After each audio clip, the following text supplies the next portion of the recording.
صبح کے نرم دھندلے اجالے میں سلطان ہاؤس کے وسیع آنگن میں ایک چمکتی ہوئی گاڑی داخل ہوئی۔ ہاؤس کے مرکزی دروازے پر کھڑے ملازمین چونک گئے۔ یہ غیر معمولی منظر تھا۔ گاڑی سے اترنے والی لڑکی ان کے تصور سے بھی زیادہ مختلف تھی۔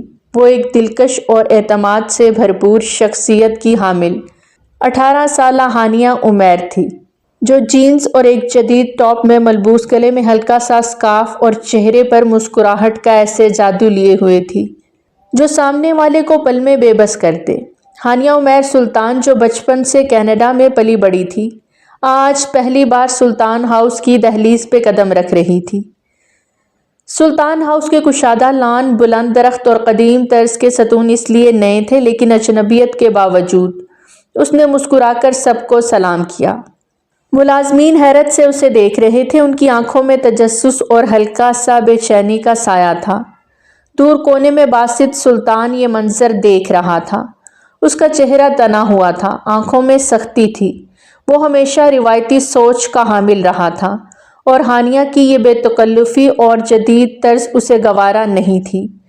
اسے ایسا لگا جیسے یہ لڑکی سلطان خاندان کے اصولوں کو ٹھکرانے آئی ہو۔ باسط نے غصے سے رخ موڑا اور گھر کے اندر جانے لگا۔ ہانیہ نے اس کی موجودگی کو فوراً محسوس کیا اور پلٹ کر اس کی طرف دیکھا۔ وہ ایک لمحے کے لیے رکا، لیکن پھر بنا کوئی لفظ کہے قدم آگے بڑھا دیے۔ ہانیہ نے اس کے پیچھے ہلکی مسکراہٹ کے ساتھ دیکھا۔ اسے باسط کے رویے سے اندازہ ہو چکا تھا کہ یہ بندہ آسانی سے گھلنے ملنے والوں میں سے نہیں، لیکن ہانیہ کو اس قسم کی سرد مہری سے کبھی کوئی فرق نہیں پڑا تھا۔ وہ دل ہی دل میں اس رویے کو چیلنج کے طور پہ لے چکی تھی۔ اندر باسط نے غصے سے اپنی بڑی بہن ماہروخ کو آواز دی۔ وہ ہمیشہ باسط کی بات سمجھنے والی اور اسے سنبھالنے والی تھی۔ ماہروخ، جو اپنے کمرے میں قرآن پاک کی تلاوت کر رہی تھی، بھائی کے تیور دیکھ کر فوراً باہر آئی۔ وہ یہاں کیوں آئی ہے؟ ماہروخ اس کی بات پر زچ ہوئی۔ باسط، یہ گھر اس کا بھی ہے، وہ یہاں نہیں آئے گی تو کہاں جائے گی؟ لیکن آپ بھی اس کا لباس دیکھا ہے؟ بالکل بھی۔ پلیز باسط، تھوڑا اسے موقع تو دو، وہ بھی سمجھ جائے گی۔ ابھی تو وہ آئی ہے، میں مل لوں جا کے۔ ماہروخ اس کی بات کاٹتے ہوئے بولی۔ اس کے لہجے میں نرمی تھی۔ وہ باہر نکل گئی، جبکہ باسط کا دل ماننے کو تیار نہیں تھا۔ باہر ہانیہ نے چپکے سے ان کی ساری باتیں سن لی تھیں۔ اس نے دل میں ایک ہلکی سی طنزیہ مسکراہٹ کے ساتھ قدم گھر کے اندرونی حصے کی جانب بڑھائے، جہاں سب بہت پرجوش انداز میں اس سے ملے۔ سلطان ہاؤس کے کشادہ آنگن میں باسط سلطان کے قدم بے قراری سے آگے بڑھ رہے تھے۔ اس کے ہاتھ میں ایک بڑا بیگ تھا جس میں جلدی جلدی کچھ ضروری سامان بھرا گیا۔ چہرے پر غصہ اور دل میں الجھن، وہ کچھ سوچے سمجھے بغیر گھر چھوڑنے کا فیصلہ کر چکا تھا۔ وہ جانتا تھا کہ اس کے بابا سلطان اس کے اس فیصلے کو پسند نہیں کریں گے، لیکن آج اسے کسی کی پرواہ نہیں تھی۔ یہ لڑکی، اس کی شکل بھی نہیں دیکھنی مجھے، باسط نے دل ہی دل میں خود سے کہا۔ باسط کو شروع سے اس ہانیہ سے ایک چڑ سی تھی۔ بہت پہلے وہ چھوٹے ہوتے یہاں آئی تھی، اب تقریباً 15 سال بعد آئی تھی، وہ بھی اکیلی۔ اسے اپنے چچا جان پر حیرت ہو رہی تھی۔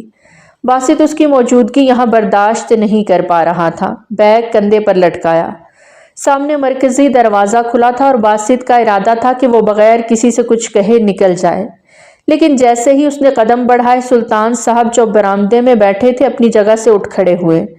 ان کی آنکھوں میں حیرت اور غصے کی جھلک تھی۔ یہ کیا حرکت ہے باسط؟ ان کی گرجدار آواز نے پورے آنگن میں گونج پیدا کی۔ باسط کے قدم وہیں تھم گئے۔ بابا، میں یہاں نہیں رہ سکتا، باسط نے بظاہر مضبوط لہجے میں جواب دیا، لیکن اس کے لفظوں میں ایک عجیب سی بے بسی تھی۔ یہ گھر تمہارا ہے باسط۔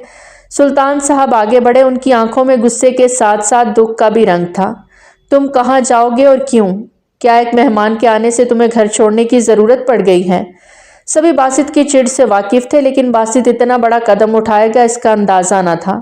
باسط نے سر جھکایا لیکن خاموش رہا۔ سلطان صاحب نے اس کے کندھے پہ ہاتھ رکھا۔ ان کی مضبوط گرفت میں شفقت کا لمس تھا، لیکن ان کے لہجے میں سختی برقرار تھی۔ بیٹا، گھر چھوڑ دینا مسئلے کا حل نہیں ہے۔ اگر تمہیں کچھ برا لگا ہے تو ہم بیٹھ کر بات کریں گے، لیکن یوں گھر چھوڑ کے چلے جانا ہماری روایت نہیں ہے۔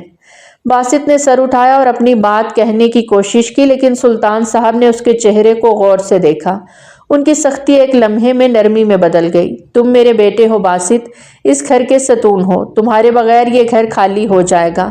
ان کے لفظوں میں ایک باپ کی محبت چھلک رہی تھی۔ باسط نے گہری سانس لی اور بیگ نیچے رکھ دیا۔ اسی دوران ہانیہ سلطان، جو خاموشی سے یہ سب کچھ دیکھ رہی تھی، ایک کونے سے نکل کر برآمدے میں آئی۔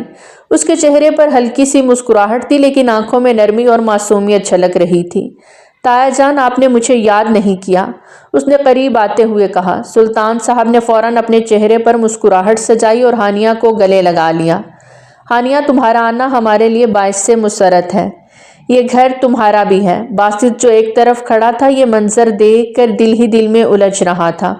اسے ہانیہ کی باتوں اور انداز سے ہمیشہ ایک عجیب سی کوفت ہوتی تھی، اور اب یہ برداشت نہیں کر پا رہا تھا کہ اس کے والد اس سے اتنا پیار کر رہے ہیں۔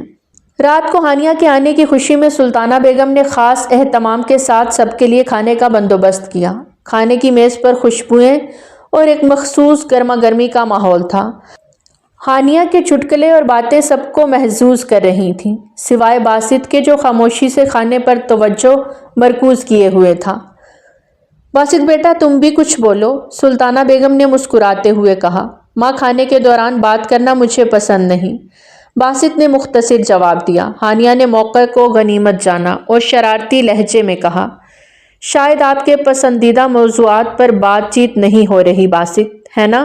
باسط نے اسے ایک گھوری سے نوازا، لیکن کوئی جواب نہیں دیا، پر اس کے چہرے کی سختی سب کچھ ظاہر کر رہی تھی، جس سے ہانیہ اچھا خاصا محظوظ ہو رہی تھی۔ رات کے کھانے کے بعد ہانیہ نے سب کو آئس کریم کھانے کی دعوت دی۔ سلطان ہاؤس کے پچھلے باغ میں ایک بڑا میز سجایا گیا تھا، جہاں مختلف ذائقوں کی آئس کریم رکھی گئی تھی۔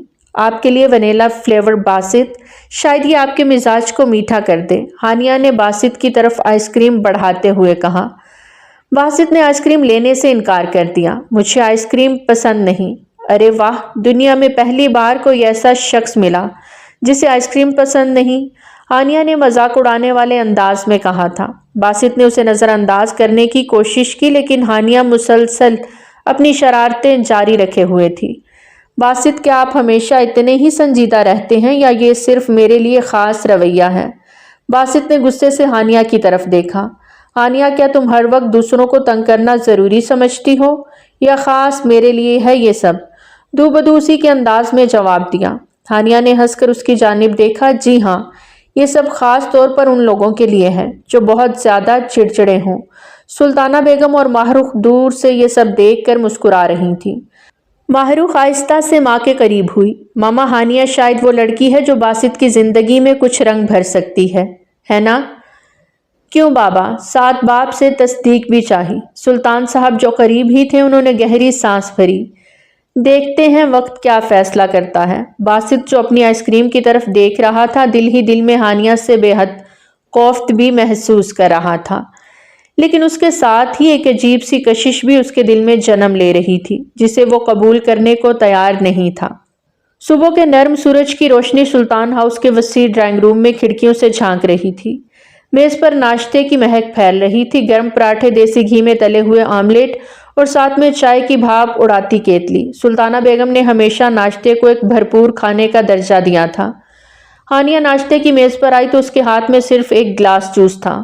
وہ آرام سے کرسی کھینچ کر بیٹھ گئی اور مسکراتے ہوئے اپنی پلیٹ میں صرف چند تازہ پھل ڈالے۔ اس کا ناشتہ دیکھ کر باسط، جو پہلے ہی اپنی پلیٹ بھر چکا تھا، طنزیہ انداز میں ہنسا۔ باسط نے چمچ رکھتے ہوئے فرصت سے اسے دیکھا۔ کیا تم یہ پرندوں کا کھانا کھا رہی ہو؟ ہانیہ نے اپنی آنکھیں گھما کر اس کی طرف دیکھا اور مسکرائی۔ شاید پرندے آپ سے زیادہ صحت مند اور طاقتور ہوتے ہیں باسط۔ باسط نے پراٹھے کا ایک بڑا ٹکڑا اٹھایا اور ہانیہ کی طرف اشارہ کرتے منہ بنایا۔ تمہارے یہ جوس اور پھل تمہیں کتنی دیر تک بھوکا رکھیں گے؟ ہم لوگ پراٹھے کھاتے ہیں تاکہ کام کرنے کی توانائی ملے۔ ہانیہ نے اپنی پلیٹ سے ایک انگور اٹھایا اور اسے چبا کر پرسکون انداز میں باسط کو دیکھا۔ شاید اسی لیے آپ کا موڈ ہمیشہ خراب رہتا ہے، زیادہ پراٹھے کھانے کا اثر لگتا ہے مجھے۔ ماہ رخ جو خاموشی سے یہ نوک جھوک سن رہی تھی، ہنستے ہوئے باسط کی جانب مڑی۔ باسط، ناشتہ کرو اور ہانیہ کے بریک فاسٹ پر تنقید کرنا چھوڑ دو۔ وہ تو چڑیا جتنی ہے، تھوڑا سا بھی کھائے تو بھوک مٹ جانی ہے اس کی۔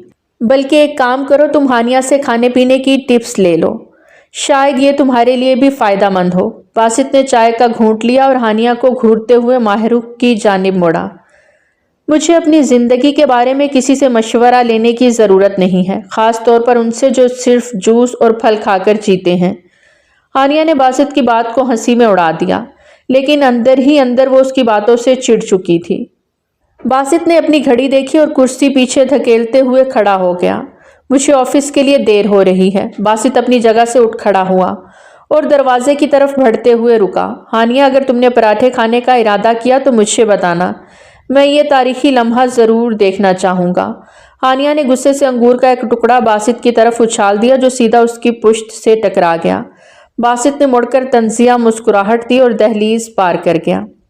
ناشتے کے بعد ماہ رخ نے ہانیہ کو اپنی بوتیک جانے کی دعوت دی۔ ہانیہ نے فوراً ہاں کر دی۔ بوتیک کے اندر قدم رکھتے ہی ہانیہ حیرانی سے دیکھتی رہ گئی۔ واہ آپی، یہ تو واقعی بہت خوبصورت جگہ ہے۔ بوتیک کی دیواروں پر خوش رنگ کپڑوں کی قطاریں سجی تھیں۔ جدید اور روایتی دونوں انداز کے ملبوسات ایک خاص ترتیب سے رکھے گئے تھے۔ ہانیہ نے گہرے نیلے رنگ کا فینسی ڈریس اٹھایا اور مسکرا کر کہا، آپ نے واقعی بہت محنت کی ہے آپی، یہ تو کسی بڑی بوتیک سے کم نہیں لگتا۔ ماہ رخ نے عاجزی سے ہانیہ کو مسکرا کے دیکھا۔ یہ سب میرے کسٹمرز کی محبت اور اللہ کا کرم ہے۔ میں نے محنت ضرور کی ہے لیکن یہ سب اتنا آسان نہیں تھا۔ خیر تم بھی لو نہ کچھ ہمارے پاکستانی ملبوسات میں سے، تم پہ بہت اچھے لگیں گے۔ ماہ رخ کے کہنے پر ہانیہ نے کئی ملبوسات دیکھے، کچھ آزمائے اور آخرکار 3 خوبصورت ڈریسز کا انتخاب کر لیا۔ ماہ رخ نے وہ ہانیہ کے منع کرنے کے باوجود اسے گفٹ کر دیے۔ بوتیک میں وقت گزارنا ہانیہ کے لیے ایک بہت مزے کا تجربہ رہا۔ وہ ماہ رخ سے بہت متاثر ہوئی کہ وہ کتنی خود اعتماد اور محنتی تھی۔ دونوں نے دوپہر کو ایک چھوٹا سا وقفہ لیا اور قریبی کیفے میں کافی پینے چلی گئیں۔ آپی، آپ جیسی مضبوط عورتوں کو دیکھ کر واقعی خوشی ہوتی ہے۔ ہانیہ نے کافی کا گھونٹ لیتے ہوئے محبت اور احتراماً کہا، آپی، آپ نے اپنی محنت سے نہ صرف اپنا مقام بنایا بلکہ خاندان کے لیے ایک مثال بھی قائم کی ہے۔ ماہ رخ نے محبت سے ہانیہ کے سر پہ ہاتھ پھیرا۔ ہانیہ، تم بھی اپنے خوابوں کو حقیقت بنا سکتی ہو لیکن اس کے لیے جذبہ اور عزم ضروری ہیں۔ ہانیہ نے اس بات میں سر ہلا دیا۔ شام ڈھلنے سے پہلے دونوں بوتیک سے نکل کر سلطان ہاؤس واپس آ گئیں۔ گاڑی سے اترتے ہوئے ہانیہ نے خوشگوار انداز میں ماہ رخ کو دیکھا۔ آپی، آج کا دن میرے لیے واقعی خاص تھا۔ Thank you making my day memorable. ماہ رخ اس کے چہرے کی چمک کو دیکھتی اس سے لیے اندر بڑھ گئی۔ سلطان ہاؤس کا لان ہلکی روشنیوں میں جگمگا رہا تھا۔ اندر جاتے ہوئے ہانیہ پھر سے باسط کو سوچ رہی تھی کہ اس کو وہ نیلا لباس دکھا کر کیسے تنگ کرے گی۔ ہانیہ کو آئے 1 ہفتہ ہو گیا تھا۔ آج سنڈے تھا تو سب فری تھے۔ سلطان ہاؤس کے سب افراد ایک ساتھ اسلام آباد گھومنے کا پروگرام بنانے لگے۔ دن روشن تھا اور موسم بہت خوشگوار۔ جب سب نے فیصلہ کیا کہ وہ دامنِ کوہ جائیں گے، سب کا موڈ اچھا تھا اور باتوں کا سلسلہ جاری تھا۔ سلطان ہاؤس کی خواتین گاڑیوں میں بیٹھ گئیں، جبکہ باسط اور ہانیہ بھی ساتھ تھے، لیکن دونوں کے بیچ ایک غیر متوازن خاموشی تھی۔ باسط کی موجودگی ہمیشہ ہانیہ کے لیے کچھ زیادہ ہی چیلنج بن جاتی، مگر اس وقت دونوں ایک دوسرے سے کچھ فاصلے پر تھے، جیسے ایک دوسرے سے بات کرنے کی خواہش نہ ہو۔ اسلام آباد پہنچ کر سب نے قدرتی مناظر کا بھرپور لطف اٹھایا۔ دامنِ کوہ کے بلند پہاڑوں سے شہر کا خوبصورت منظر دیکھنے کا تجربہ ہر کسی کے لیے نیا تھا۔ درختوں کی ہریالی، ٹھنڈی ہوائیں اور پہاڑوں کے دامن میں بچھے ہوئے راستے ہر کسی کو اپنی طرف کھینچ رہے تھے۔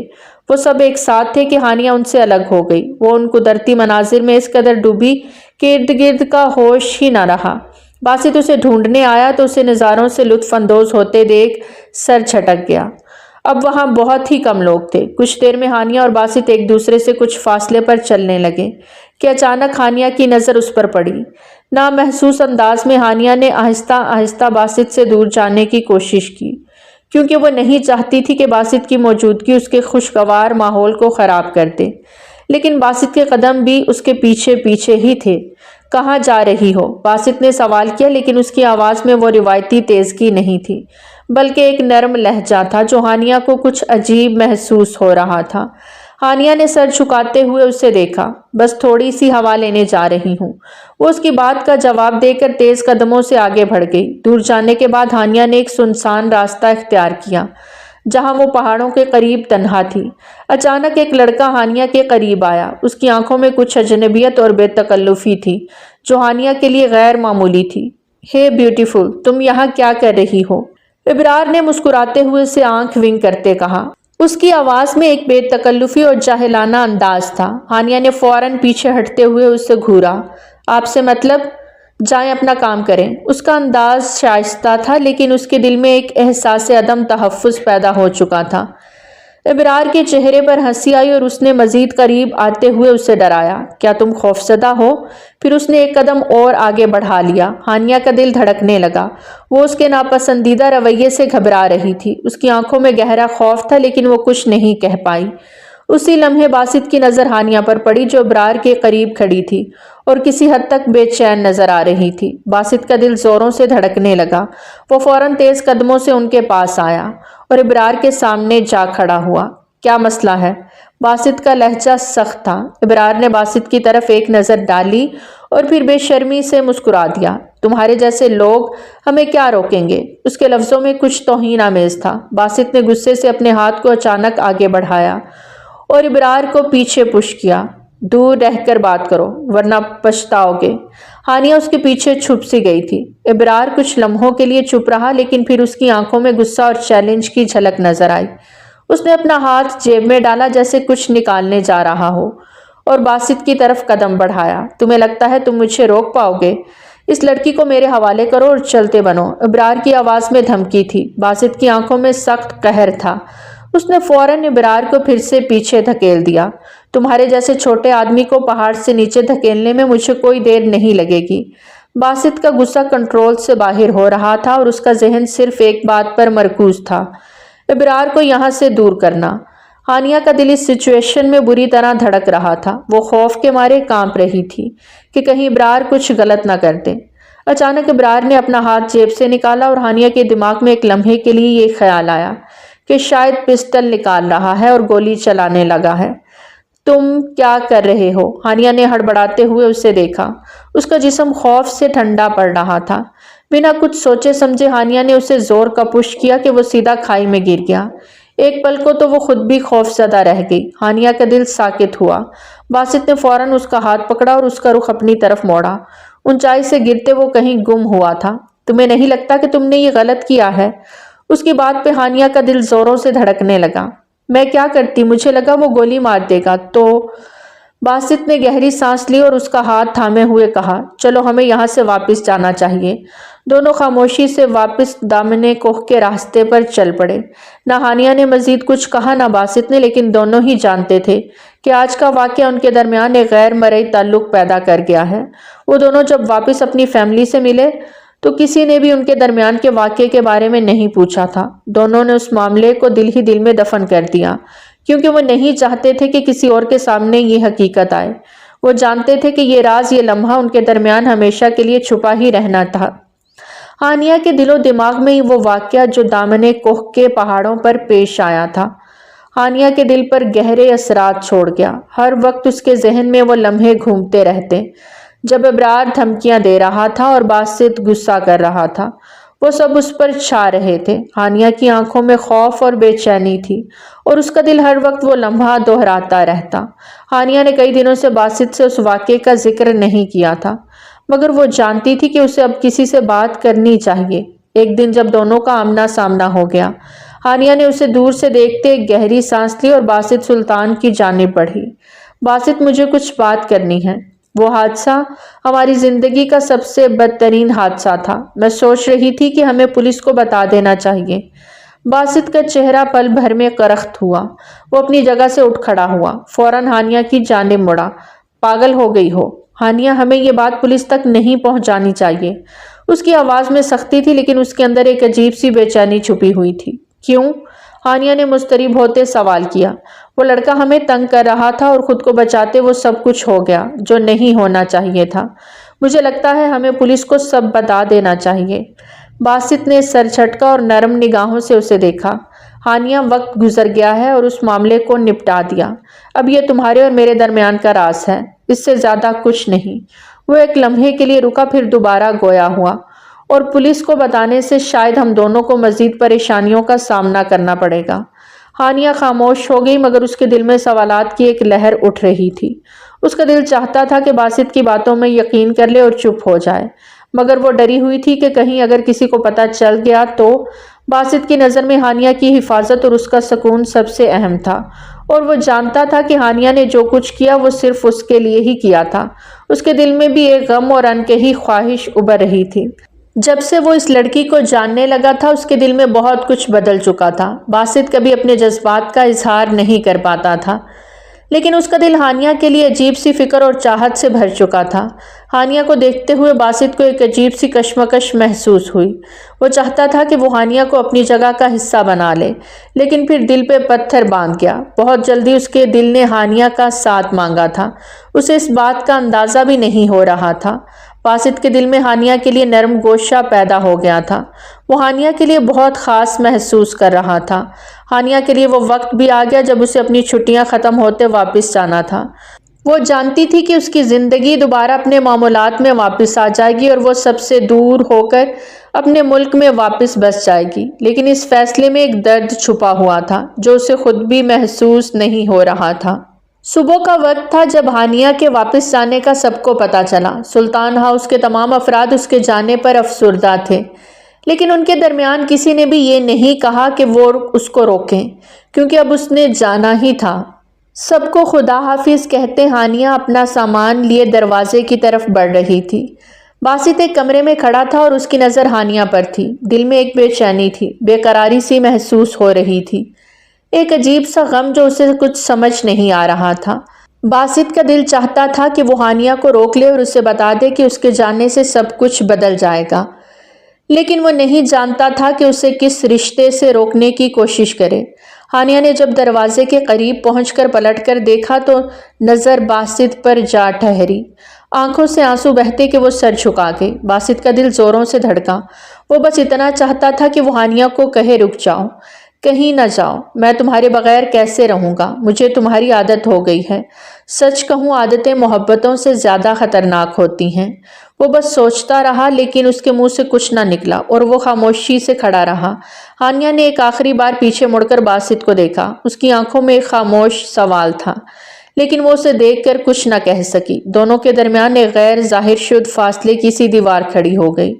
باسط کے دل میں ایک درد کا احساس جاگ رہا تھا جو وہ سب سے چھپانا چاہ رہا تھا، لیکن وہ اپنے احساسات کو الفاظ بھی نہیں دے پا رہا تھا۔ وہ جانتا تھا کہ ہانیہ اس کے لیے بہت خاص ہو گئی ہے، لیکن وہ کیسے اسے بتا سکتا تھا؟ وہ کس حیثیت میں اس سے بات کرے، بھائی، دوست یا کچھ اور؟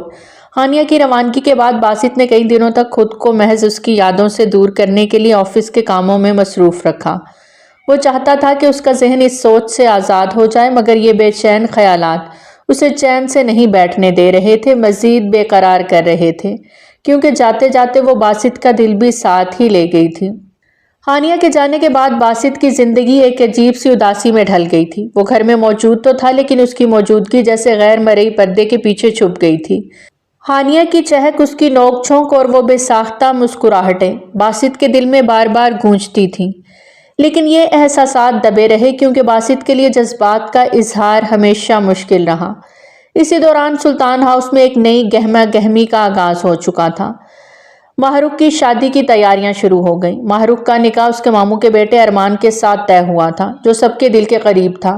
ارمان خوش اخلاق اور سلجھا ہوا نوجوان تھا اور سب نے اس رشتے پر خوشی کا اظہار کیا، لیکن اس شادی پہ ایک مسئلہ کھڑا ہو گیا، کیونکہ سلطان صاحب نے اعلان کر دیا تھا ماہ رخ کی شادی تبھی ہوگی جب میرا بھائی کینیڈا سے واپس آئے گا، میں اس کے بغیر بیٹی کا نکاح نہیں کر سکتا۔ یہ بات گھر کے سب لوگوں کو گہری پریشانی میں ڈال گئی۔ سلطانہ بیگم نے بار بار سمجھانے کی کوشش کی، سلطان صاحب بھائی صاحب کے واپس آنے کا کوئی وقت معین نہیں ہے، شادی کو ملتوی کرنا مناسب نہیں، لیکن سلطان صاحب اپنی ضد پر اڑے رہے۔ ماہ رخ اندر سے ٹوٹ رہی تھی۔ وہ اپنے والد کی بات کو رد بھی نہیں کر سکتی تھی اور اپنے دل کی کیفیت بھی کسی سے نہیں کہہ سکتی تھی۔ آخر کار ایک دن وہ اپنے بھائی باسط کے پاس آئی۔ ارے آپ ہی اندر آؤ، کیا ہوا؟ وہ ماہ رخ کے آنسو دیکھتا پریشان ہوا۔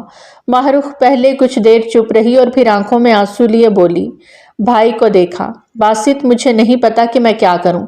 بابا کی ضد کی وجہ سے میری زندگی رک سی گئی ہے۔ میں ارمان سے محبت کرتی ہوں اور وہ بھی مجھ سے، لیکن یہ ضد سب کچھ برباد کر رہی ہے۔ باسط نے اپنی بہن کی آنکھوں میں دیکھتے ہوئے اس کی بات سنی۔ ماہ رخ کے آنسو اور اس کے چہرے کی بے بسی نے باسط کے دل کو چیر کے رکھ دیا۔ وہ کبھی اپنی بہن کو ایسے حالات میں نہیں دیکھنا چاہتا تھا۔ ماہ رخ نے اپنی بات جاری رکھی۔ باسط میں جانتی ہوں کہ ہانیہ کے جانے کے بعد تم بھی پریشان ہو، لیکن میں تم سے ایک درخواست کرنے آئی ہوں۔ پلیز بابا کو منانے کی کوشش کرو، ان سے بات کرو یا کچھ ایسا کرو کہ یہ مسئلہ ختم ہو جائے۔ باسط کچھ لمحوں کے لیے خاموش رہا۔ اس کے دل میں ہانیہ کی یادیں تازہ ہو گئیں اور اس کا دل بوجھل ہو گیا، لیکن اپنی بہن کی خاطر اس نے ایک فیصلہ کیا۔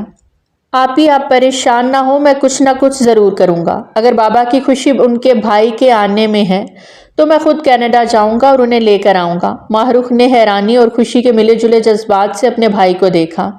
تم واقعی کینیڈا جاؤ گے؟ باسط نے سر ہلاتے ہوئے اس بات میں ہاں کی۔ یہ میری ذمہ داری ہے، آپ میری بہن ہیں اور آپ کی خوشی کے لیے میں کچھ بھی کر سکتا ہوں۔ باسط کی بات پہ ماہ رخ روتے ہوئے مسکرا دی۔ اب مزید رونا نہیں، اپنے بھائی پر بھروسہ رکھے۔ یہ شادی ہوگی اپنی مقررہ تاریخ پر ہی ہوگی، وعدہ ہے میرا۔ وہ بڑی بہن کے سر پہ ہاتھ رکھے مان بخش گیا۔ رات کے کھانے کے دوران باسط نے اپنا فیصلہ سب کے سامنے رکھا۔ بابا میں کینیڈا جا رہا ہوں چچا جان کو لینے، آپ کو اپنی ضد پوری کرنی ہے تو میں یہ کام کروں گا۔ سلطان صاحب نے اپنے بیٹے کو غور سے دیکھا اور اس بات میں سر ہلاتے اس کی جانب دیکھا۔ یہی تو میں چاہتا تھا باسط، تم ہمیشہ سے میرے بھروسے کے قابل رہے ہو، مجھے یقین ہے تم عمیر کو واپس لے آؤ گے۔ سلطانہ بیگم اور ماہ رخ دونوں نے باسط کے اس فیصلے کو سراہا تھا، لیکن ان کے دل میں ایک خوف بھی تھا۔ اگر وہ انہیں واپس نہ لا پایا تو شادی کا کیا ہوگا؟ کیونکہ شادی کی ڈیٹ انہی دنوں فکس کر دینی تھی اور ایسے میں باسط بھی چلا جاتا۔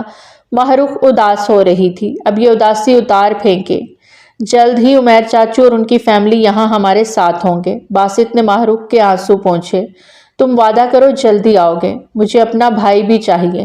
ماہ رخ کے دل کو جو دھڑکا لگا تھا وہ شاید سچ ہونے والا تھا۔ انشاءاللہ جلدی آؤں گا، آپ دعا کیجیے گا، باسط نے گہرا سانس بھرتے بہن سے کہا، جبکہ اس کا اپنا دل بھی دھڑک رہا تھا۔ اتنے ٹائم بعد وہ پھر سے ہانیہ سے ملنے والا تھا۔ دل میں ایک عجیب سی گدگدی ہو رہی تھی۔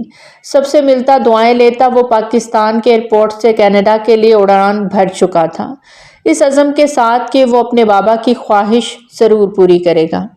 باسط نے جیسے ہی کینیڈا کی سرزمین پہ قدم رکھا، عمیر چچا اور عائشہ چچی نے اسے دل سے خوش آمدید کہا۔ دونوں کے چہروں پر ایک خاص مسکراہٹ اور آنکھوں میں سکون تھا، جیسے برسوں بعد اپنے خاندان کا کوئی فرد ان کے قریب آیا ہو۔ عمیر چچا کو باسط میں اپنے بھائی نظر آ رہے تھے، ان کی خوشبو محسوس ہو رہی تھی۔ بیٹا، تمہارا یہاں آنا ہمارے لیے کسی نعمت سے کم نہیں۔ وہ یہ کیوں کہہ رہے تھے؟ باسط سمجھ نہ سکا۔ باسط نے مسکرا کر ان کی جانب دیکھا۔ عائشہ چچی نے اس کے کھانے پینے کا بندوبست کروایا تو وہ چینج کرنے کی غرض سے اٹھ گیا۔ بیٹا، یہاں سے لیفٹ سائڈ پہ پہلا کمرہ ہے، تم فریش ہو جاؤ، میں بس جلدی سے کھانا لگاتی ہوں۔ عائشہ چچی نے بہت محبت سے کہا تو وہ ان کے بتائے ہوئے کمرے کی جانب بڑھ گیا، لیکن پہلے کی بجائے دوسرے میں گھس گیا۔ اس کے دل میں ایک بے چینی تھی۔ اس نے ہانیہ کو کئی دنوں سے نہیں دیکھا تھا اور اب جب وہ یہاں ان کے گھر میں آیا تھا تو وہ دکھائی بھی نہیں دے رہی تھی، چچا جان سے بھی نہیں پوچھ سکتا تھا۔ اپنا بیگ ایک طرف رکھتا وہ اپنا ڈریس نکالنے لگا، اسے شاور لینا تھا۔ ڈریس لیے جیسے ہی وہ باتھ روم کی جانب بڑھا، ہانیہ باتھ روب پہنے جو گھٹنوں تک آ رہا تھا، گیلے بالوں میں ٹاول لپیٹے باہر نکلی۔ اپنے سامنے باسط کو دیکھ اس کی آنکھیں تحیر سے پھیلیں، جبکہ باسط اسے یکٹک سر سے پیر تک دیکھے جا رہا تھا۔ اتنی مکمل خوبصورتی آج وہ پہلی بار دیکھ رہا تھا۔ ہانیہ کو لے کے دل میں عجیب سی کشش محسوس ہوئی، عجیب ہی لہب پہ دھڑکنے لگا۔ ہانیہ کی تو بڑی بڑی آنکھیں باسط پر ٹھہر گئیں۔ وہ باسط کو دیکھ کر بہت خوش ہوئی تھی، مگر اس کی آنکھوں میں ایک جھجک بھی تھی۔ وہ اپنے حلیے پر نگاہ ڈالتے رخ پھیر گئی۔ باسط، تم یہاں؟ ہاں، وہ چچی جان نے کہا اس کمرے میں جاؤ، پر شاید میں کمرہ بھول گیا، سوری۔ میں باسط سے کوئی بات نہیں بن پائی۔ اسے اندازہ نہیں تھا کہ کینیڈا آنے پہ اسے اتنا خوبصورت نظارہ دیکھنے کو ملے گا۔ باسط نے پہلے نرمی سے جواب دیا، جس پہ ہانیہ کا دل زوروں سے دھڑکا۔ وہ پلک چھپکتے وہاں سے اپنا سامان لیتے باہر نکل گیا، جبکہ ہانیہ دل پہ ہاتھ رکھے کھڑی رہ گئی۔ ڈنر کے بعد ہانیہ باسط کو اپنے گھر کے چھوٹے سے لان میں لے آئی، جو بہت بڑا تو نہیں تھا لیکن تھا بہت خوبصورت۔ ویسے یوں اچانک آنے کی کیا وجہ ہے؟ ہانیہ اس کے بالکل سامنے آن کھڑی ہوتی پوچھنے لگی۔ ہاں ماہروخ آپی کی خاطر آیا ہوں، آپ سب کو پاکستان لے جانے کے لیے۔ اس کی بات پہ ہانیہ طنزیہ ہنسی۔ بابا اور پاکستان؟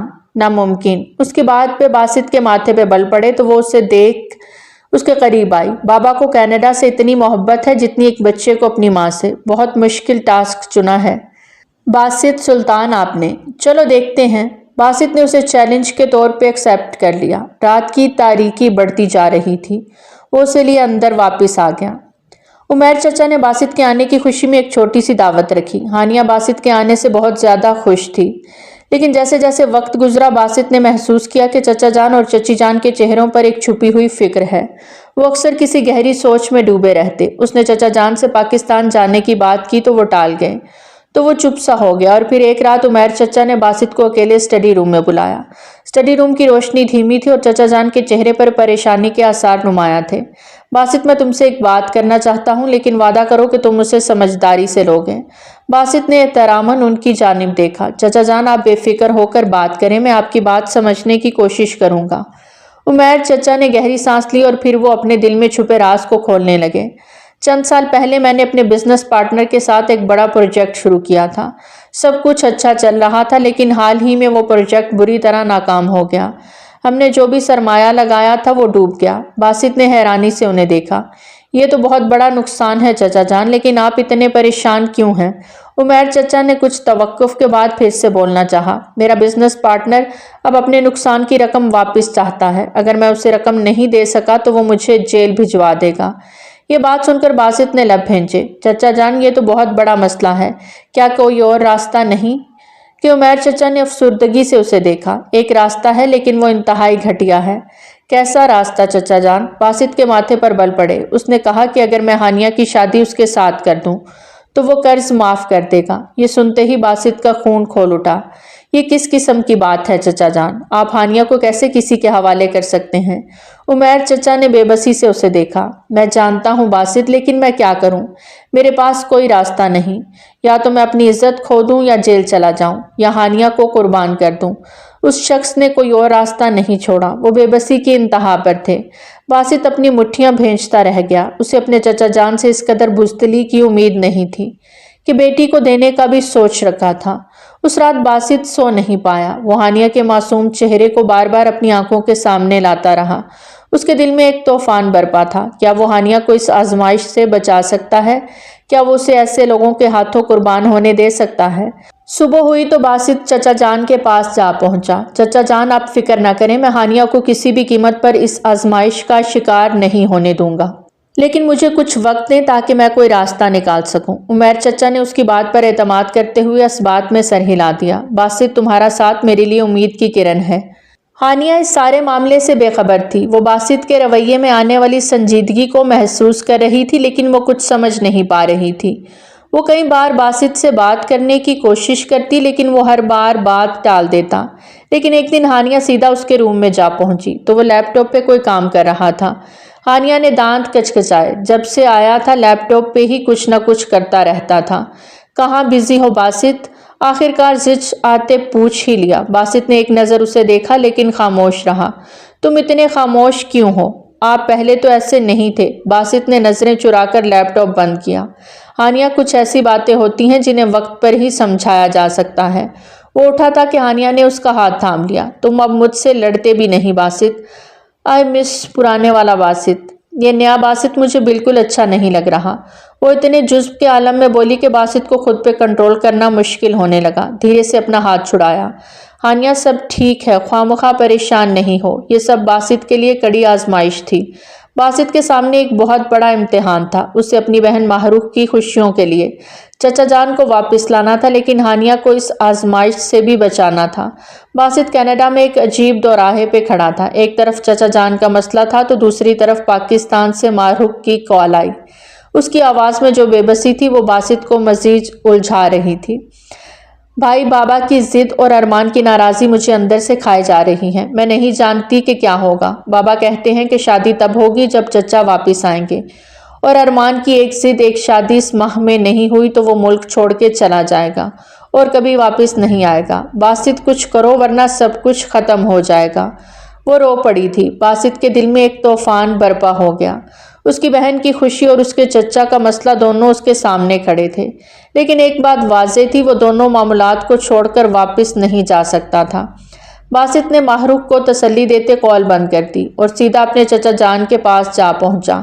کیا ہوا باسط، کوئی پریشانی ہے کیا؟ جی، وہ مضطرب تھا جبکہ چچا جان ہمہ گوش تھے۔ چچا جان، آپ کو پاکستان جانا ہوگا، وہاں سب آپ کے منتظر ہیں، اگر آپ نہیں گئے تو بابا اپنی ضد نہیں چھوڑیں گے اور ماہروخ آپی کی زندگی برباد ہو جائے گی۔ عمیر چچا نے گہری سانس لیتے ہوئے اس سے دیکھا۔ باسط، میں پاکستان جانے کے لیے تیار ہوں، لیکن ایک مسئلہ ہے، ہانیہ نہیں جا پائے گی۔ اس کا پاسپورٹ چوہدری اکمل کے پاس ہے اور اسے چھوڑ کے کیسے پاکستان چلا جاؤں؟ ورنہ کیا میرا دل نہیں کرتا کہ اپنوں کی خوشیوں میں شامل ہوں؟ باسط لب بھینچ گیا۔ ٹھیک ہے، جب تک ہانیہ کا پاسپورٹ اس سے واپس لیتے ہیں میں یہیں رکوں گا، پر پلیز آپ جائیں۔ وہ بے بسی سے بولا، تم یہاں رکو گے؟ ہانیہ کے پاس؟ کس رشتے سے؟ وہ اپنی جگہ اٹھ کھڑے ہوئے۔ میں سمجھا نہیں، اگر تم یہاں رکنا چاہتے ہو تو اس کے لیے میری ایک شرط ہے۔ باسط نے حیرانی سے انہیں دیکھا۔ کیسی شرط؟ عمیر چچا نے گہرا سانس خارج کرتے فیصلہ کن لہجے میں اسے دیکھا تھا۔ تمہیں ہانیہ سے نکاح کرنا ہوگا۔ اگر تم اس کی حفاظت چاہتے ہو تو اسے اپنی ذمہ داری بنا لو۔ یہ میری اور عائشہ کی خواہش بھی ہے۔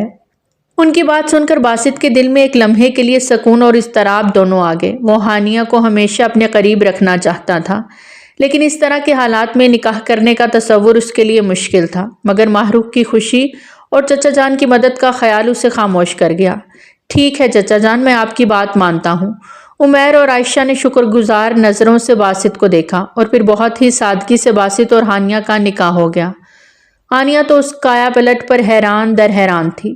باسط نے اپنے ایک قابل اعتماد دوست کے ذریعے ان کے سفر کا بندوبست کیا اور اس بات کو یقینی بنایا کہ وہ خیریت سے پاکستان پہنچے۔ روانگی کے وقت چچی نے باسط کا ماتھا چوما۔ ان کی آنکھیں اشک بار تھیں۔ باسط، تمہارا یہ احسان ہم کبھی نہیں بھولیں گے۔ اللہ تمہیں ہمیشہ خوش رکھے۔ باسط نے سر جھکا لیا اور خاموش رہا۔ اس کے دل میں ایک عجیب سی خلش تھی، لیکن اس نے اپنی بہن کی خاطر اپنی خواہشات کو قربان کرنے کا فیصلہ کر لیا۔ وہ انہیں تو بھیج رہا تھا، لیکن خود اپنی بہن کی شادی اٹینڈ نہ کرنے کا اسے دکھ ہو رہا تھا۔ ہانیہ کو ان سب باتوں کا علم نہیں تھا۔ وہ صرف یہ جانتی تھی کہ باسط اپنے کسی ضروری کام کے لیے اب کچھ دنوں کے لیے کینیڈا میں رکے گا۔ اس نے باسط کے رویے میں تبدیلی کو محسوس کیا، لیکن وہ اس کی گہرائی کو سمجھ نہیں پائی۔ ہانیہ اس نکاح کے فیصلے سے بھی حیران تھی، لیکن اس نے اپنے ماں باپ کے فیصلے کو عزت دی۔ باسط نے نکاح کے بعد بھی ہانیہ سے زیادہ بات نہیں کی۔ وہ اسے اس صورتحال میں تکلیف دینا نہیں چاہتا تھا۔ ہانیہ اس نئے رشتے کی حقیقت کو سمجھنے کی کوشش کر رہی تھی، لیکن باسط کی خاموشی اسے مزید الجھن میں ڈال رہی تھی۔ وہ اس سے بات کرنا چاہتی تھی، لیکن نکاح کے بعد اور چچی اور چچا کے جانے کے بعد تو بالکل ہی ہانیہ کو نظر انداز کر دیا۔ ہانیہ اس کے رویے پہ کافی دل برداشتہ ہو رہی تھی، جبکہ باسط اس سے جان بوجھ کر دوری بنائے ہوئے تھا۔ اسے اپنے جذبات سے ڈر تھا کہ کہیں وہ جذبات میں آ کے اس معصوم کا دل نہ توڑ دے۔ سلطان ہاؤس میں ہر طرف خوشیوں کا سما تھا۔ روشنیوں سے جگمگاتے صحن میں ہر ایک مصروف تھا۔ پھولوں کی خوشبو ہوا میں بکھری ہوئی تھی اور مہمانوں کی آمد و رفت بھی شروع ہو چکی تھی، لیکن سلطان صاحب کا دل اپنے بھائی عمیر کو دیکھنے کے انتظار میں تڑپ رہا تھا۔ وہ 15 سال کی دوری اور بے شمار گلے شکووں کا بوجھ دل میں اٹھائے ہوئے تھے۔ جب عمیر اور عائشہ سلطان ہاؤس میں داخل ہوئے تو ہر نظر ان پر ٹھہر گئی۔ سلطان صاحب نے جیسے ہی اپنے بھائی کو دیکھا، ان کی آنکھوں میں آنسو بھر آئے۔ وہ تیز قدموں سے آگے بڑھے اور عمیر کے سامنے کھڑے ہو گئے۔ لمحے بھر کے لیے دونوں کی نظریں ملیں۔ 15 سال عمیر، 15 سال تم نے پلٹ کر بھی نہیں دیکھا؟ کیا ہم اتنے غیر ہو گئے تھے؟ سلطان صاحب کے لبوں سے ایک بھاری شکوہ نکلا۔ عمیر کی آنکھیں ندامت سے جھک گئیں۔ انہوں نے آگے بڑھ کے اپنے بڑے بھائی کو گلے سے لگا لیا۔ بھائی جان، میں جانتا ہوں کہ میں نے بہت غلطیاں کی۔ آپ کی محبت اور خاندان کو نظر انداز کرنا میری زندگی کی سب سے بڑی بھول تھی، لیکن یقین کریں میرا دل ہمیشہ آپ کے لیے دھڑکتا رہا۔ چھوٹے بھائی کی بات سنتے ہی سلطان صاحب کا دل نرم ہو گیا۔ انہوں نے عمیر کو زور سے گلے لگا لیا اور دونوں بھائی ایک دوسرے کے گلے لگے آنسو بہا رہے تھے۔ ماہ رخ نے یہ منظر موبائل میں کیپچر کر لیا اور اسی وقت باسط کو سینڈ کر دیا۔ پورے خاندان نے اس منظر کو دیکھ کر سکون محسوس کیا۔ یہ ملن خاندان کے لیے محبت اور رشتوں کی طاقت کا ثبوت تھا۔ دوسری طرف تصویر دیکھ کر باسط دھیما سا مسکرا دیا۔ فائنلی اس کے بابا کے بے قرار دل کو قرار آ گیا تھا۔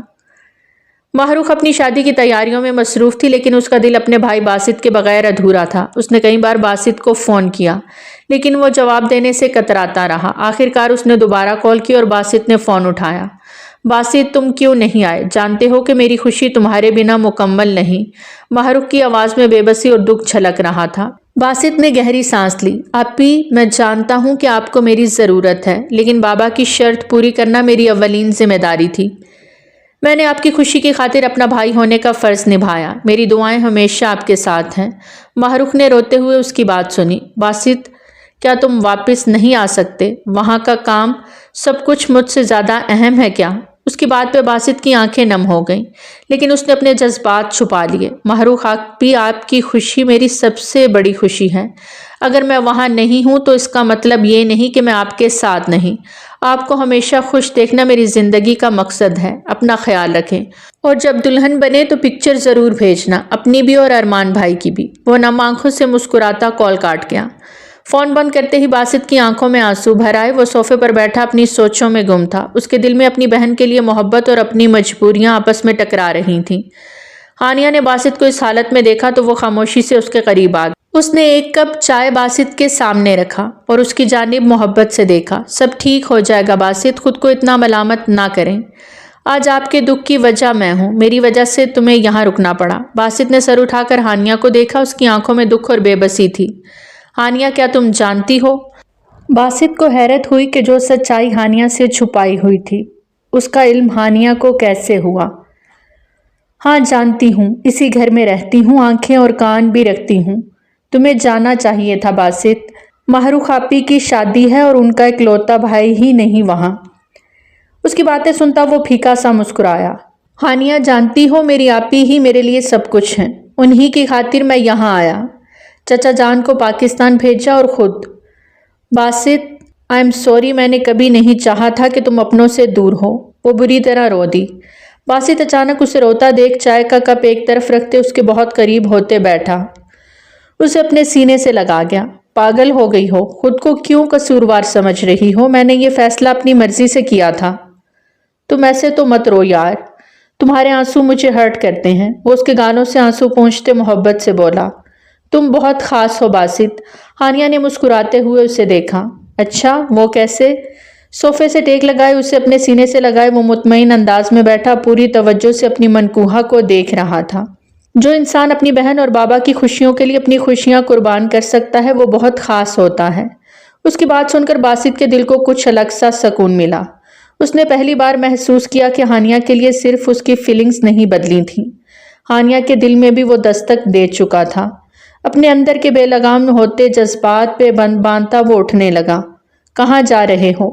وہ بے اختیار اس کا ہاتھ تھام گئی۔ روم میں۔ کافی رات ہو گئی ہے، جاؤ سو جاؤ تم بھی۔ اس کی بات پہ ہانیہ اس کا ہاتھ تھامے اٹھی اور اس کے بالکل سامنے کھڑے ہوتے اسے دیکھنے لگی۔ کین آئی کس یو؟ اس کے الفاظ پہ باسط کا دل سینے میں زوروں سے دھڑکا۔ وہ خاموش رہا تو ہانیہ نے آگے بڑھ کے اس کے ہونٹوں پر اپنے لب رکھ دیے اور 2 سیکنڈ بعد پیچھے ہوتے شرما گئی۔ باسط نے اس کے بالوں میں ہاتھ رکھے اس کا چہرہ خود سے قریب کرتے شدت سے اس کے لبوں کو اپنے ہونٹوں میں پیوست کیا کہ وہ جی جان سے لرز گئی۔ ہانیہ کا سانس پھولنے لگا، لیکن باسط کے دل کو قرار آتا تو وہ پیچھے ہٹتا۔ جتنا وہ اس کے قریب ہو رہا تھا اتنی پیاس بڑھتی جا رہی تھی۔ خود کو اس کے لبوں سے اچھی طرح سیراب کرتے وہ پیچھے ہٹا۔ خون کی ایک ننھی بوند ہانیہ کے لب پہ دیکھی تو باسط نے اسے اپنے لبوں سے چن لیا۔ یہ کیا تھا؟ وہ خفگی سے اسے دیکھنے لگی۔ تمہیں سکھا رہا تھا کہ کس کیسے لیتے ہیں۔ وہ اسے کھینچ کے سینے سے لگا گیا تو وہ دھڑکتے دل سے شرما کے آنکھیں میچ گئی۔ پاکستان میں سلطان ہاؤس میں ماہ رخ کی شادی کی تیاریاں عروج پر تھیں۔ عمیر اور عائشہ کی موجودگی نے گھر کے ماحول کو مزید خوشگوار بنا دیا تھا۔ سلطان صاحب اپنی بیٹی کی شادی کی خوشیوں میں مگن تھے، لیکن ان کے دل میں باسط کی کمی محسوس ہو رہی تھی۔ تو وہیں دوسری طرف باسط اور ہانیہ میں نزدیکیاں بڑھنے لگیں۔ رات کا وقت تھا، کینیڈا کی سرد ہوا باسط اور ہانیہ کے درمیان ایک خاموش سی گفتگو کر رہی تھی۔ دونوں گھر کے سامنے والے باغیچے میں بیٹھے تھے۔ آسمان پر تارے جگمگا رہے تھے۔ اور ان کے بیچ کا سکون دھیرے دھیرے گہرا ہو رہا تھا۔ ہانیہ نے سر جھکا کر اسے دیکھا۔ وہ جانتی تھی 2 دن بعد ماہ رخ کی شادی تھی اور باسط نہیں جا پا رہا تھا۔ اس بات سے وہ کافی اپسٹ تھا۔ باسط، تم ہمیشہ اتنے خاموش کیوں رہتے ہو؟ مجھے کبھی سمجھ نہیں آتا کہ تم کیا سوچ رہے ہوتے ہو۔ ہانیہ نے اس کا دھیان اپنی طرف مبذول کروایا۔ اس کی بات پہ باسط نے ہلکی سی مسکراہٹ کے ساتھ اسے دیکھا۔ میں زیادہ بولتا نہیں لیکن محسوس بہت کرتا ہوں۔ ہانیہ نے اپنی نظریں اٹھا کر اسے دیکھا۔ تو کیا کبھی مجھے لے کر بھی کچھ محسوس کیا ہے؟ یہ سوال باسط کو ایک لمحے کے لیے حیرت میں ڈال گیا۔ وہ چند سیکنڈ کے لیے چپ رہا اور اس کا ہاتھ پکڑ کے اپنی طرف کھینچا۔ ہانیہ، تمہیں دیکھ کر جو سکون ملتا ہے وہ شاید کسی اور چیز میں نہیں، لیکن میں ہمیشہ سوچتا ہوں کہ شاید تم اس بات کو سمجھ نہیں پاؤ گی، تو پھر آج مجھے سمجھا دو نا۔ یہ کہتے ہوئے ہانیہ نے باسط کے قریب ہوتے اس کی طرف دیکھا۔ اس کے الفاظ میں ایک معصومیت تھی، لیکن باسط کو ایسا لگا کہ ہانیہ کے دل میں چھپی ہوئی جذبات کی گہرائی اسے اپنی طرف کھینچ رہی ہے۔ باسط نے ہلکے سے ہانیہ کے چہرے کو اپنے ہاتھوں میں لیا۔ ہانیہ، تم جاننا چاہتی ہو کہ میں تمہارے لیے کیا محسوس کرتا ہوں؟ ہانیہ نے فوراً اس بات میں سر ہلا دیا، لیکن اس کی آنکھوں میں حیرت اور کچھ خوف تھا۔ میں تمہیں صرف یہ بتانا چاہتا ہوں کہ تم میری زندگی کا ایک ایسا حصہ ہو جسے میں کبھی کھونا نہیں چاہتا۔ جزب کے عالم میں کہتے باسط نے ہانیہ کے ماتھے پر اپنے نرم لب رکھے۔ ہانیہ کے دل کی دھڑکن تیز ہو گئی۔ کتنا مان، محبت، بھروسہ اور عزت تھی اس لمس میں۔ وہ اس کی نظروں سے گھبرا کر اس کے سینے سے جا لگی۔ کیا ہوا؟ ڈر گئیں کہ کہیں پھر سے اس دن والی کس نہ کر دوں؟ باسط نے ہنستے ہوئے کہا۔ اب دوبارہ ایسے کیا تو میں ناراض۔ ابھی اس کے الفاظ منہ میں ہی تھے کہ باسط اس پہ جھکتا اسے لیے روم میں آ گیا۔ اسے بستر پر گراتے وہ اس پر سایہ فگن ہوا تو ہانیہ کے 14 طبق روشن ہو گئے۔ باسط، کیا؟ وہ باسط کو اپنی شرٹ میں منہ کرتے دیکھ بوکھلا گئی۔ کچھ وقت گزارنا ہے تمہارے قرب میں۔ کیا تمہیں مجھ پر بھروسہ ہے؟ وہ اس کے دونوں اطراف میں ہاتھ رکھے اس پر جھکا تو وہ تکیے پر سر گرا گئی۔ ابھی رخصتی نہیں۔ چھوٹا سا احتجاج کرنا چاہا تو وہ دھیما سا مسکراتے اس کا سکارف گلے سے نکال کر ایک طرف رکھ گیا۔ کچھ زیادہ نہیں کروں گا یار، صرف تمہیں محسوس کرنا چاہتا ہوں اور خود کو تمہیں محسوس کروانا چاہتا ہوں، وہ گھمبیر لہجے میں کہتا اس پر جھکا تھا۔ دھیرے دھیرے اس کی دھڑکنوں پر قابض ہوتا وہ مدہوش سا ہونے لگا۔ اپنے ہاتھوں کی گرمائش سے اس کی دھڑکنوں کو مہکانے لگا۔ ہانیہ کی سسکیاں بلند ہوئیں۔ اس نے باسط کو دور کرنا چاہا تو وہ اس کی گردن میں منہ چھپاتا اس سے مزید بے بس کر گیا۔ دونوں ہی محبت کے نشے میں چور سب کچھ بھلا بیٹھے تھے کہ اچانک باہر ہوتی فائرنگ سے دونوں پل میں چونکے۔ باہر صحن کے گلاس ڈور کا شیشہ ٹوٹنے کی آواز آئی۔ باسط نے فوراً پیچھے ہوتے ہانیہ کی جانب دیکھا اور اسے لیے ایک طرف جھکتے اسے سینے سے لگا گیا۔ وہ معصوم بری طرح گھبرا کے اس کے سینے سے لگی کانپ رہی تھی۔ باسط نے دور پڑا موبائل اٹھانا چاہا کہ ہانیہ نے اسے مزید کس کے پکڑ لیا۔ باسط اسے اپنے سینے میں بھینچے موبائل لیے واپس پلٹا اور اپنے دوست انسپکٹر فرحان کو کال ملائی۔ کچھ ہی دیر میں فائرنگ بند ہو گئی۔ باسط نے چونک کے باہر دیکھا تو ابھی بھی کوئی دکھائی نہ دیا۔ اپنے ساتھ چپکی تھر تھر کانپتی ہانیہ کو دیکھا۔ اے ہانی، جسٹ ریلیکس، چلے گئے ہیں وہ، بہت نرم لہجے میں اس کے بال سہلاتے کہا، لیکن وہ اس سے ایک سیکنڈ کے لیے بھی دور نہیں ہو رہی تھی۔ وہ اس کی کمر سہلاتا اس کے بالوں میں بوسہ دیتے باہر آیا جہاں اچھی خاصی توڑ پھوڑ ہوئی تھی۔ پولیس پہنچ چکی تھی۔ باسط کسی طرح ہانیہ کو اندر چھوڑتا خود باہر آیا تھا۔ سلطان ہاؤس میں ہر طرف خوشیوں کا سما تھا۔ روشنیوں سے جگمگاتے محل نما گھر میں ہر کونا مسکراتا نظر آ رہا تھا۔ ماہ رخ کی مہندی، مائیوں اور نکاح کے فنکشنز نہایت شاندار طریقے سے منائے گئے۔ دلہن کے لباس سے لے کر مہمانوں کے کھانوں تک ہر چیز اپنی مثال آپ تھی، لیکن اس سب کے بیچ ایک کمی باسط کی تھی جو ماہ رخ کے دل میں کانٹے کی طرح چبھ رہی تھی۔ ماہ رخ کے چہرے پر دلہن کی مسکراہٹ تھی، لیکن اس کی آنکھوں میں اپنے بھائی کی غیر موجودگی کا دکھ چھپا تھا۔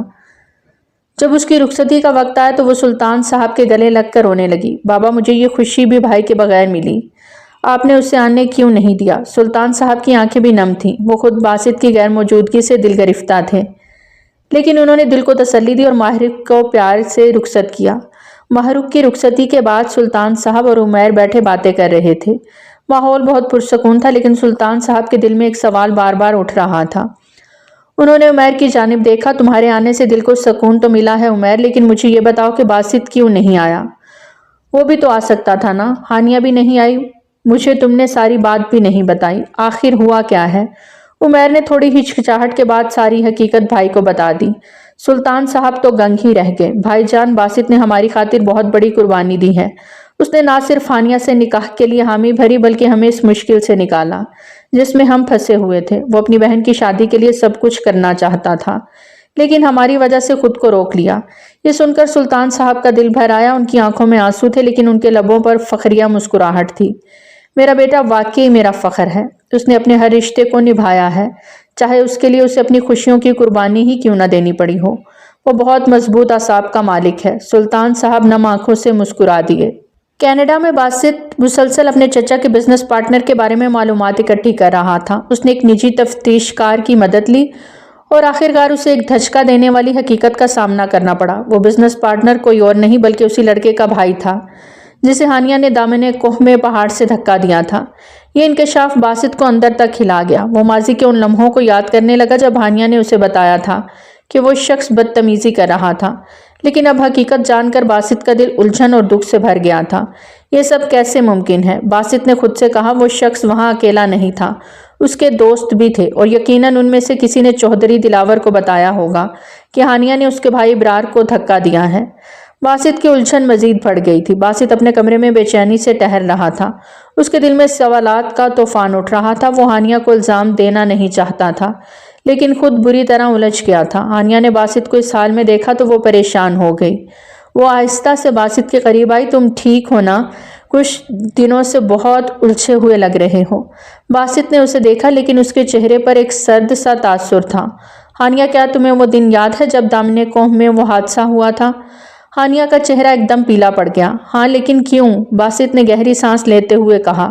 کیونکہ اس شخص کا بڑا بھائی ہی تمہارے بابا کا بزنس پارٹنر ہے اور وہی ہمارے خاندان کے پیچھے پڑا ہوا ہے، بدلہ لینے آیا ہے۔ باسط کی بات سن کر ہانیہ کی آنکھوں میں خوف چھلکنے لگا۔ یہ کیسے ممکن ہے؟ وہ تو شاید وہ نیچے گر گیا تھا۔ اس کے دوست تو تھے نا وہاں۔ وہ سب جان گیا ہے اور اب وہ ہماری زندگیوں میں زہر گھول رہا ہے۔ باسط کے لہجے میں غصہ اور بے بسی دونوں تھے۔ ہانیہ بری طرح گھبرا گئی۔ اب کیا ہوگا؟ اچھا تم رونا بند کرو، میں دیکھ لوں گا سب۔ باسط کا دل اس کے آنسو دیکھتے پسیجا تو اسے اپنے سینے سے لگا گیا۔ میں نے وہ سب جان بوجھ کے نہیں کیا تھا، میں ڈر گئی تھی، مجھے لگا وہ تمہیں گولی مارنے لگا ہے تو میں نے اسے ایکسپلین نہیں کرو، جانتا ہوں سب، ریلیکس رہو۔ وہ اس کو دھیمے لہجے میں تسلی دے رہا تھا جبکہ دماغ کے گھوڑے بھی ساتھ ساتھ دوڑا رہا تھا۔ باسط نے اپنے دوست انسپکٹر فرحان کی مدد سے ایک مضبوط منصوبہ بنایا۔ اس کا مقصد اپنے چچا اور چچی کو محفوظ رکھنا تھا، ہانیہ کو ہر ممکن خطرے سے بچانا اور اس بزنس پارٹنر کے خلاف قانونی کارروائی کرنا تھا جو نہ صرف مالی جرائم میں ملوث تھا بلکہ ہانیہ کی زندگی کے لیے بھی خطرہ بن چکا تھا۔ فرحان نے باسط کو یقین دلایا، تم فکر مت کرو باسط، یہ شخص اب زیادہ دن آزاد نہیں رہے گا۔ ہم نے اس کے تمام غیر قانونی کاموں کی تفصیلات اکٹھی کر لی ہیں اور ہمیں بس ایک مناسب موقع کا انتظار ہے۔ باسط نے دن رات لگا کر اپنے دوست کی مدد کی۔ اس بزنس پارٹنر کے مالیاتی دھوکے دہی، غیر قانونی سرمایہ کاری اور دیگر جرائم کے تمام ثبوت جمع کیے گئے۔ کئی ہفتے گزر گئے اور ہر لمحہ ایک نئی کشمکش لے کر آتا تھا۔ ایک دن فرحان نے باسط کو خوشخبری دی، ہم نے اس شخص کی تمام حرکتوں کو ٹریس کر لیا ہے، اس کے پاس بھاگنے کا کوئی راستہ نہیں بچا، میں اور میری ٹیم کل اسے گرفتار کرنے جا رہے ہیں۔ باسط کے چہرے پر اطمینان کی ایک جھلک آئی، لیکن ساتھ ہی وہ اس بات پر بھی غور کر رہا تھا کہ ہانیہ کا پاسپورٹ اس کے پاس تھا اور اسے ہانیہ کو محفوظ رکھنے کے لیے اسے کیا کرنا ہوگا۔ باسط بے فکر ہو، جب وہ قانون کی گرفت میں آئے گا تو پاسپورٹ بھی مل جائے گا اور پھر مجرم کو گرفتار کر لیا گیا اور اس کے خلاف تمام ثبوت عدالت میں پیش کر دیے گئے تو باسط نے سکون کا سانس لیا۔ ہانیہ کا پاسپورٹ بھی مل گیا، اب اسے صرف ہانیہ کو لے کر واپس پاکستان جانا تھا۔ وہ پاکستان جانے کا سارا بندوبست کرواتا، اب ہانیہ سے بات کرنے کا ارادہ رکھتا تھا جو اتنے دنوں سے باسط کے کہنے پر گھر پہ نظر بند تھی۔ شام باسط نے ہانیہ کو اپنے ساتھ بٹھایا اور نرمی سے اس کا ہاتھ تھاما۔ ہانیہ، اب تمہیں کوئی خطرہ نہیں ہے۔ وہ شخص جس نے تمہیں اور ہمارے خاندان کو نقصان پہنچانے کی کوشش کی تھی وہ اب جیل میں ہے۔ اب میں چاہتا ہوں کہ تم میرے ساتھ واپس پاکستان چلو۔ ہانیہ نے اس کی طرف دیکھا، اس کی آنکھوں میں شکر گزاری اور محبت جھلک رہی تھی۔ تم نے میرے لیے جو کچھ کیا وہ میں کبھی نہیں بھلا سکتی باسط، اور مجھے خوشی ہے کہ ہم واپس پاکستان جائیں گے، اپنوں کے پاس۔ پاکستان واپسی کا سفر ایک نئے سفر کا آغاز تھا۔ جہاز کے سفر کے دوران ہانیہ بار بار باسط کی طرف دیکھتی رہی، اس کا دل سکون میں تھا اور اسے محسوس ہو رہا تھا کہ باسط کی قربانیوں نے ان دونوں کے درمیان اعتماد اور محبت کا ایک نیا رشتہ بنا دیا تھا۔ جب باسط اور ہانیہ سلطان ہاؤس پہنچے تو ہر کوئی ان کا بے حد گرم جوشی سے استقبال کر رہا تھا۔ سلطان صاحب نے باسط کو گلے سے لگایا، بیٹا تم نے نہ صرف اپنے چچا کے لیے قربانی دی بلکہ اپنے خاندان کی عزت کو بھی بچا لیا۔ مجھے تم پر فخر ہے۔ سلطانہ بیگم نے ہانیہ کو پیار سے اپنے قریب کر لیا۔ بیٹا، تمہارا ہمارے گھر واپس آنا ہماری خوش نصیبی ہے۔ ماہ رخ جو اپنے بھائی کی غیر موجودگی میں رخصت ہوئی تھی، آج خوشی سے اپنے بھائی کے گلے لگ گئی۔ باسط، تم بہت اچھے بیٹے اور بھائی ہو۔ میرے دل کی دعائیں ہمیشہ تمہارے ساتھ ہیں۔ باسط سب سے مل کر بہت خوش تھا۔ اپنوں کے بنا یار غیر میں رہنا سخت اذیت تھا۔ شام کے وقت جب سب مہمانوں سے ملنے میں مصروف تھے، ہانیہ باغیچے میں کھڑی تھی۔ باسط آہستہ سے اس کے قریب آیا۔ اے ہنی، تم خوش ہو؟ ہانیہ نے مسکراتے ہوئے اس کی جانب دیکھا۔ کیوں نہ خوش ہوں؟ تم نے میرے لیے جو کیا اس کے لیے شکریہ کہنا بھی کم لگتا ہے۔ باسط نے گہری نگاہوں سے اسے دیکھا۔ محبت میں شکریہ نہیں ہوتا ہانیہ۔ اس کی بات سن کر ہانیہ کے چہرے پر ایک بھرپور مسکراہٹ چھا گئی۔ ایسے کیوں دیکھ رہے ہو؟ اس کی آنکھوں میں وارفتگی محسوس کرتے وہ گھبرا گئی تو وہ اس کے قریب ہوا۔ تمہارا ایکس رے کر رہا ہوں، کافی خوبصورت اور ہاٹ ہو، اور تمہاری یہ دھڑکنیں تو اف۔ وہ گھبرا کے ادھر ادھر دیکھتی اس کے لبوں پہ ہاتھ رکھ گئی۔ پاگل ہو گئے ہو کیا؟ اتنی بے باکی؟ وہ گھبرائے دل سے بولی۔ ابھی تو بے باکی تم ویڈنگ نائٹ پہ دیکھنا۔ کانوں کو ہاتھ نہ لگوایا تو میرا نام بھی باسط سلطان نہیں۔ اس کی بات پہ وہ شرما کے اس کے سینے میں چھپ سی گئی۔ دونوں کو یہ احساس ہو چکا تھا کہ ان کا رشتہ محض قربانی اور جذبات کا مجموعہ نہیں، بلکہ حقیقی محبت کی ایک مثال ہے۔ باسط جب واپس پاکستان آیا تو اس کی آنکھوں میں ایک خاص ادھورا پن تھا۔ وہ جانتا تھا کہ اپنی بہن کی شادی میں شریک نہ ہونے کی وجہ سے سلطان صاحب سے اسے کچھ گلہ تھا۔ دل میں وہ یہ سوچ رہا تھا کہ کس طرح وہ اپنے والد کے فیصلے کی وجہ سے اپنی بہن کی خوشی میں شامل نہ ہو سکا۔ اس کی نظریں افسردہ تھیں اور دل میں ایک بے چینی تھی۔ سلطان صاحب کی قربت میں وہ خود کو کسی حد تک مایوس محسوس کرتا تھا۔ وہ جانتا تھا کہ اس کے والد کی پسندیدہ شرط کی وجہ سے وہ اپنی بہن کے خاص لمحے میں شریک نہ ہو سکا، اور یہی وجہ تھی کہ وہ کافی دنوں تک دل سے اپنے والد سے ناراض رہا۔ مگر جیسے ہی اس نے سوچا کہ اس فیصلے میں اس کا کوئی قصور نہیں اور اس نے اپنے چچا کے کام آ کر ایک بہت بڑا قدم اٹھایا تھا، اس کا دل سکون میں آ گیا۔ باسط کے دل میں یہ بات آئی کہ وہ نہ صرف اپنے والد کی رضا کے لیے اپنی قربانی دے رہا تھا، بلکہ اس کا یہ فیصلہ ہانیہ کی محبت کو پانے کا بھی ایک راستہ بن گیا۔ اس نے اپنی زندگی کا ایک نیا مقصد پایا۔ یہی سوچ کر وہ پرسکون ہو گیا۔ اسے یہ سمجھ میں آیا کہ اس کی قربانی نے اس کے رشتے کو مضبوط بنایا۔ ہانیہ کی محبت نے اس کے دل میں سکون پیدا کیا، اور وہ اب یہ سمجھ رہا تھا کہ یہ سب کچھ صرف اپنی بہن کی شادی میں شریک نہ ہونے کی ایک چھوٹی سی قربانی تھی۔ جب باسط شام کو آفس سے گھر آیا تو سلطان صاحب نے اسے اپنے قریب بلایا۔ ان کی آنکھوں میں ایک خاص چمک تھی اور وہ اپنے بیٹے پر فخر کر رہے تھے۔ انہوں نے باسط کو اپنے سینے سے لگا لیا۔ بیٹا، میں جانتا ہوں تم مجھ سے خفا ہو، پر تم نے نہ صرف اپنے چچا کی مدد کی بلکہ اپنے خاندان کی عزت کو بھی بچا لیا، پر تم اپنی بہن کی شادی اٹینڈ نہ کر سکے۔ اس کے لیے ہو سکے تو اپنے بابا کو معاف کر دینا۔ ان کی بات پر باسط کا دل بھر آیا اور اپنے بابا کو گلے سے لگا لیا۔ وہ خوش تھا کہ اس کے بابا اس کے دل کا حال سمجھ گئے تھے۔ ہانیہ کی رخصتی کے لمحات نے ماہ رخ کو بھی اپنی رخصتی کا وقت یاد کروا دیا۔ باسط کے روم میں اسے بہت خوبصورت سجی سیج پر بٹھایا گیا۔ کافی دیر وہ باسط کا انتظار کرتی رہی۔ اس کے جذبات کا سوچتے وہ گھبرا رہی تھی۔ جس نے آتے ہی اسے باہوں میں بھرے تکیے پر اس کا سر گراتے اس پر جھکا تھا۔ جذبات کا ایک طوفان تھا جس میں وہ خود بھی بہتا ہانیہ کو بھی بہا لے گیا۔ نہ خود کوئی بات کی اور نہ اسے کرنے دی۔ ساری رات اسے اپنی محبتوں کی بارش میں بھگوتا رہا۔ ان کے ملن پر کھڑکی سے جھانکتا چاند بھی مزید چمک اٹھا تھا۔ تو پیارے ریڈرز، آج کی کہانی تھی یہیں تک۔ کیسی لگی آپ کو ہماری آج کی کہانی؟ کمنٹ سیکشن میں اپنی قیمتی آراء کا اظہار ضرور کریں۔ بہت جلد ملتے ہیں ایک نئی کہانی کے ساتھ۔ تب تک ہمیں دیجیے اجازت۔ ٹل دین ٹیک کیئر۔ اللہ حافظ۔